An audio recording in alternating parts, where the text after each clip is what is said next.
আসসালামু আলাইকুম রহমতুল্লাহি ওবরাকাতু। আলহামদুলিল্লাহি ওয়াকাফা ওয়া সালামুন আলা ইবাদিহিল্লাযীনা ইসতাফা, আম্মা বা'দ। সম্মানিত প্রিয় দর্শক শ্রোতাগণ, আমি আজকে আপনাদের মাঝে একটি গুরুত্বপূর্ণ বিষয় নিয়ে উপস্থিত হয়েছি। আমরা অনেকেই চিঠি বা পত্র একে অন্যের কাছে লিখে আদান প্রদান করি, কিন্তু এর সঠিক নিয়মটা আমরা অনেকেই জানি না। মুহাম্মদ সাল্লাল্লাহু আলাইহি ওয়াসাল্লাম এই পত্র লিখার একটি সুন্দর নিয়ম আমাদেরকে শিক্ষা দিয়েছেন, কিন্তু আমরা এই শিক্ষাটা আমরা জানি না এবং জানতেও চেষ্টা করি না। সম্মানিত প্রিয় দর্শকগণ, আমি সেই নিয়মটি আপনাদের কাছে ইনশাআল্লাহ তুলে ধরব। আসুন আমরা হাদিস শরীফ দেখি কি বলতেছে।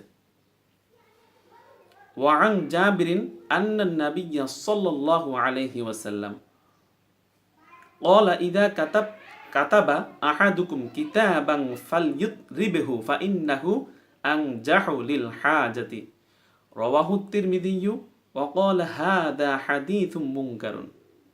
হাদিস শরীফের অর্থ,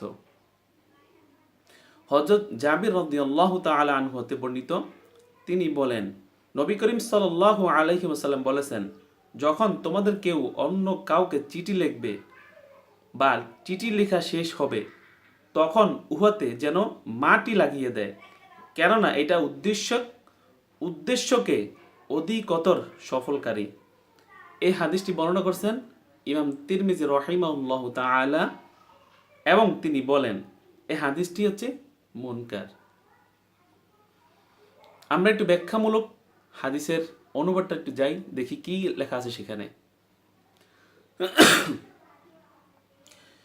প্রখ্যাত সাহাবী হযরত জাবির রাদিয়াল্লাহু তাআলা আনহু বর্ণনা করেন, নবী করিম সাল্লাল্লাহু আলাইহি ওয়াসাল্লাম বলেন, কারো নিকট পত্র লেখলে তা লেখার পর এতে কিছু মাটি লাগিয়ে দিবে, তাহলে খুব তাড়াতাড়ি ওই উদ্দেশ্যটা হাসিল হবে।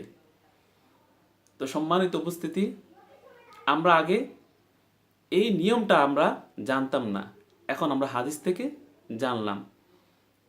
এই হাদিস থেকে এটাও শিক্ষা গ্রহণ করলাম যে আমরা যখন পত্র লিখব কারো কাছে, তখন আমরা পত্র লেখার শেষে ওই পত্রের ভিতরে মাটি লাগিয়ে দেব, তাহলে আমাদের ওই পত্রে আমরা যে উদ্দেশ্যে লিখেছি ওই উদ্দেশ্যটা আল্লাহ রাব্বুল আলামিন হাসিল করে দেবেন।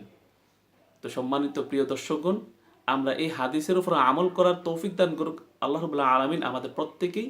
এই বলে আজকে আমি এখানে শেষ করছি। আসসালামু আলাইকুম ওয়া রাহমাতুল্লাহি ওয়া বারাকাতুহু।